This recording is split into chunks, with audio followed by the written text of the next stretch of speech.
think this will give people a greater appreciation for pro wrestling, specifically WWE, how much goes into it. And I think that's 100% accurate. And the idea that it's not just like, because I think people who don't like wrestling or just aren't aware of it or ignorant to it still kind of view it as just like big, dumb, goofy, like idiots come out wearing tights and they just fake fight and go home. And a bunch of rednecks are fooled by it and are cheering along. And they don't realize like how complicated and how much is going into this show and how elevated, I think, pro wrestling has become.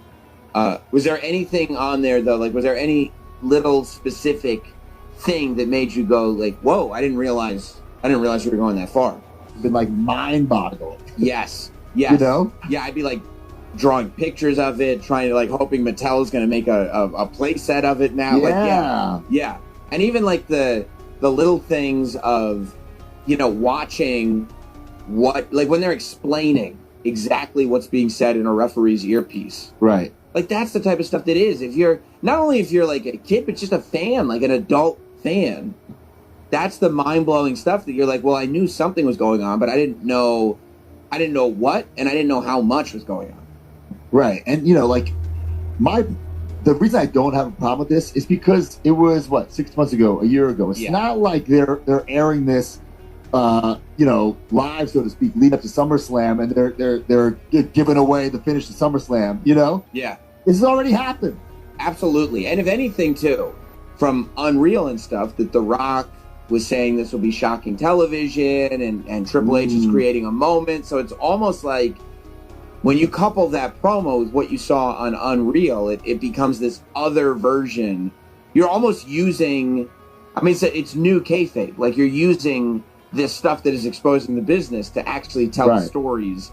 I like that. In the ring, to the point where you're like, yeah, we know that the heel turn was orchestrated this way. And we also know that it wasn't John's idea in real life. Like from watching Unreal, we know that this idea in real life was pitched to John Cena. So now it's almost like in turning back babyface, he's acknowledging that we know that he did this because somebody pitched it to him. Got it. Okay. And it makes a little more sense to me now. Right. And now turning babyface is almost like, well, this is me and this is my decision. And look, to go back, this is what I was saying too, to go back to like when you're over, people were like, do you think that happened too fast? And I was like, well, listen to the audience. They'll tell you.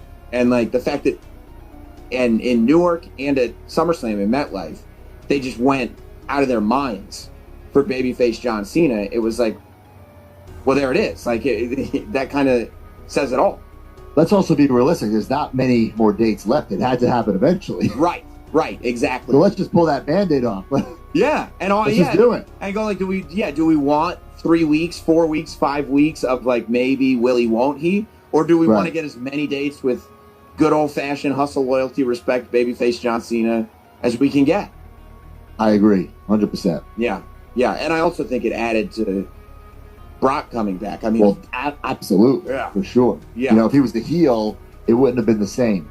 No, because then it's almost like is Brock coming back to save wrestling? That doesn't sound right. Yeah, that doesn't. That doesn't seem like something that would happen. But yeah, so I also think one of my favorite scenes in Unreal was how well Abyss comes off, like as a human being. Oh, like, he's the best. Like Abyss, he's the best. Apologizing and making sure nobody's mad, and like it's amazing.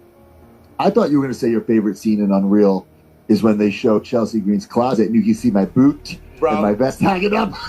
Dude, when they first said, this was not a Tuesday, so you weren't on the show, but I remember when they started advertising Unreal, it was like maybe a month ago.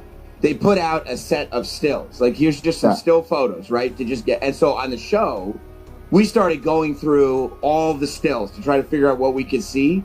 And there was a still of Chelsea in the gear closet while they were shooting, except even though you were hiding your gear, your boots, your big jackets, like they were all right there in the closet. Yeah, they did a shot of her walking into the house. You could see. I don't have much wrestling stuff in the house. I don't really have any wrestling stuff in the house besides my office and toy room, right? That's wrestling, mark out room, whatever. But in the house, the only wrestling related thing I have is a painting from Rob Schamberg of myself and my dad hugging at WrestleMania. And when Chelsea walks into the house, you can see it. So there's another Easter egg. Another Easter egg. Of all this stuff. So your presence is there. Your body's not there, but everybody knows, like, no, he's there. And they show all her toys. Who do you think set that up? You think she did it? No. Not by a long shot. And they I don't know if it was on purpose, but they kind of zoom in on her wedding microbrawler. This is Chelsea Cardona. Oh. Yeah. Easter eggs. What are they? Everything counts. What are they really telling us on Unreal? They're telling you nothing. They're telling you nothing. Yeah. Yeah, but it was, and it's got to be. How does did Chelsea did she watch herself back? She unfortunately, I wouldn't say unfortunately, but one of her appearances at SummerSlam was watching it with fans. Oh, that's got to be. I mean, yeah, that's a little much. Yeah, unfortunate in the sense that, like, it's not even a match. It's like personal. It's like I would hate that. Like, if I have to, like, you're a Sam fan, you get to, like, watch one of Sam's podcasts with Sam. I'd be like, I don't even watch my podcast. Yeah, it's a bit much. Yeah, it's tough. But that was like one of the. I would have probably suggested maybe watch one of the other episodes. Don't watch the show. Like Chelsea watches the Rock and Cena episode. Like that's a little better. That's a little easier. Yeah, I was a fan of the show. I enjoy it. And I'm excited to see what they have coming up. Because if anything, how many shows do you binge watch on Netflix you know nothing about, right? Yeah, absolutely. How many, like, real casual, I don't even want to say casual fans, casual, people who watch Netflix, what is this? It's on the top 10 or whatever. And now maybe they watch Raw. Then maybe like, oh, I like this wrestling stuff. Maybe they watch independent wrestling. Yeah. It all trickles down, Yeah. And I think, even people who maybe they watched wrestling when they were a kid, maybe they were watching wrestling when they were in high school. Like, I heard a lot of people when they dropped the Mr. McMahon docuseries that there were people, and I didn't realize it would have that effect, but that docuseries did such a good job of, like, telling really the history of WWE. Right. That, like, people became. I was talking to people that were like, man, I hadn't watched in forever.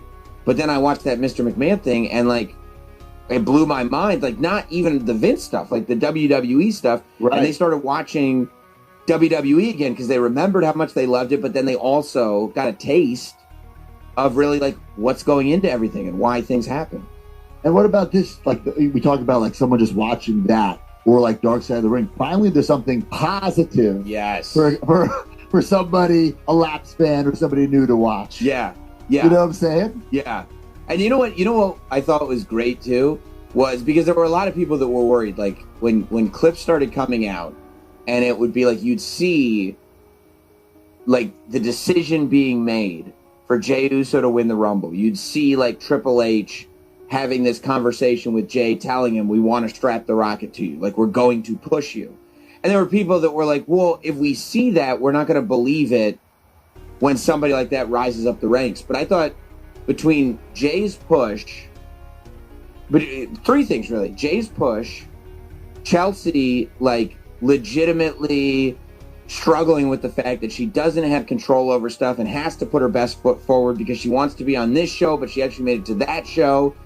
But she has to be great on that show or she doesn't know when she'll be on another show.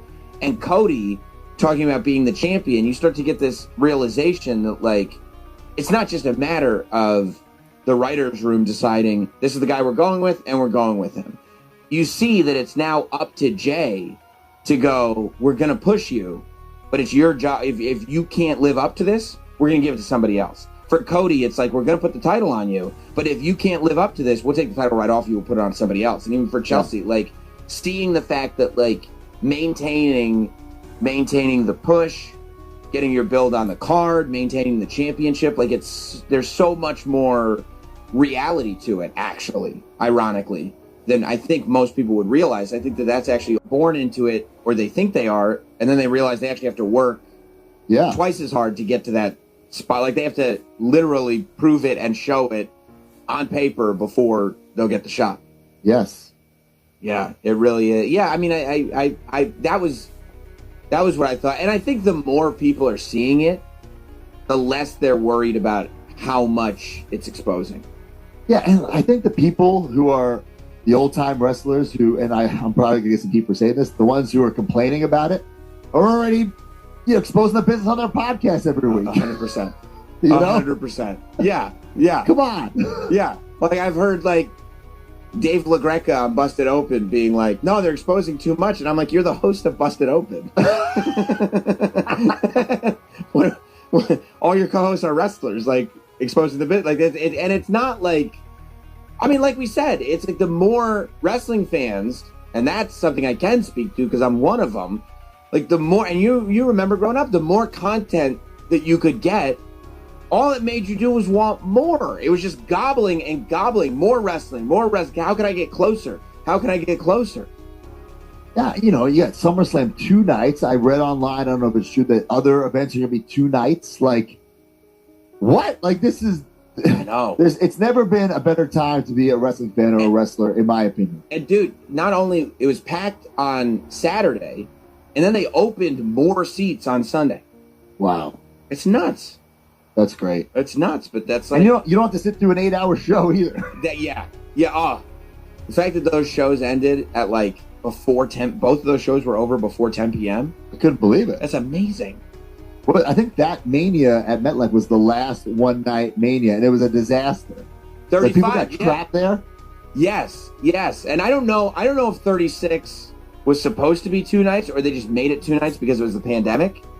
Oh, that's right. I guess we'll never know. Yeah, I guess we won't because then going forward it was 2 nights and it's so much better. But yeah, that was like with the pre-shows like an 8 or 9 hour WrestleMania. And Wild. And then so it didn't get out until like 1 o'clock in the morning. And then all the like transit had shut down, so people were just sitting there outside the stadium until like 3, 4 in the morning trying to get home. God. No. Brutal. I mean, getting out of there when you can I was both nights. I just drove from home, obviously, because I'd rather sleep in my own bed. And even doing the podcast, because I would do the WWE recap podcast after the PLE every night. Yeah. So that's like an extra hour that I'm staying there after the show ends. But still, the traffic died down, just jetted home, and I was at home by 11:30 both nights. That's crazy. It's perfect. That is perfect. Yeah. And I think it also helps that the show started at 6 p.m. Very true. I like that.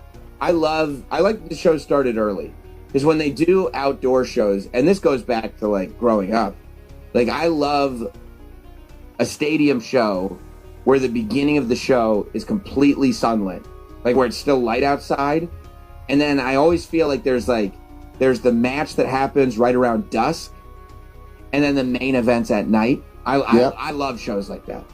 Yeah, it's a great atmosphere. 100%. I agree with you. Yeah. And it wasn't too hot or anything. It was good. It was good. Yeah, it was nice weather, especially for that tailgate I did. Tailgate Joe's. Eating the hot dogs and hamburgers. I wasn't sweating. No, you weren't sweating at all either because you were making money. You weren't doing it for That's right. That's right. I was using the cash to fan me off. Yeah, that's right. Have you ever, it feels like of all weekends, was this weekend a scenario where you almost had to get a second fanny pack? Well, I couldn't fit it all in one fanny pack. The night 1 and 2, I had night 1, it was my fanny pack was exploding. I had to put that in my backpack and then filled up night 2. And then I was like, I hope nobody, steals my backpack because it's full of cash. Money in here. Yeah.